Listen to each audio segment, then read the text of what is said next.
First situationship ended, and I'm sad AF.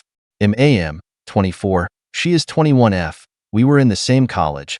She was not so good looking but slightly better than me. She asked me out randomly and we met. I bought her flowers on a date and started meeting her every other day. Everything was going good. I was being the nicest I've ever been. All this while she joined corporate. She was invested in me. One day after 3 weeks of seeing each other we made out, kissed for the first time, and she asked to not to give her hickeys and I gave her hickeys without my knowledge, and she asked to not to go third base, which I kinda tried to go. I totally agree it's my mistake.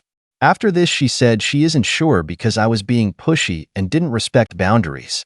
Fair enough, and she also wasn't sure about relationships and wasn't ready for anything and she is going through some shit. All these while I was nonchalant, but later I start reaching out to her, asking if we can fix, but she didn't give me clear signals. She said she wasn't ready for anything. All these while she mentioned about how her colleague Mr. A, 22M, is trying to hit on her and how good he is at everything. They are in the same group in the office. Later she started ignoring my messages, but I try to meet her once in a week at least. But then we end up making out, but still no clarity on what was going on. Every time we made out she wanted to end things with me. The next morning she usually sends a message that I'm too good for her, that I deserve better, and I should leave her cause she is bad for me and hurting me, that we should end this. This left me confused. All this while I was trying to convince her to stay. But she was running away but wasn't letting me go also. Once she also told me she felt guilty hanging out with me, making out with me, which gave me hopes.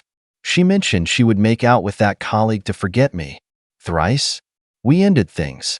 Few days after that she calls me and tells me that she isn't over me. I met her, and she told me she made out with the colleague to forget me, but that made her feel worse. I was furious, but I still wanted her to. I said, you take your time and assure me, I'll take you back. My biggest mistake, but nothing worked. She still wanted to end things with me cause she is hurting me, that I'm too good for her and that I deserve better. Now she blocked me everywhere and said, you really love me. I care about you, that's why I'm cutting you off, so that you can move on. She asked me to work on my career, body health and money. But she told me I was the one she was very close with. I'm the first guy to treat her good and she made good memories and spent a lot of time with me. 1 month later I'm still not over her. Maybe because I'm an average looking guy and I'm not able to find someone. I don't know if I should take her a good person for cutting me off and not keeping in the loop, which is good for me. Or if I got dumped cause she wants to be with that guy. She mentioned she will not make out with anyone anymore and she didn't like making out with the colleague also. I'm confused. I'm furious. I'm sad. I have to let go, but these thoughts in my head keeps bothering me. 1 minute I'm sad. The next minute I'm furious. I felt like I was being punished for being a nice guy.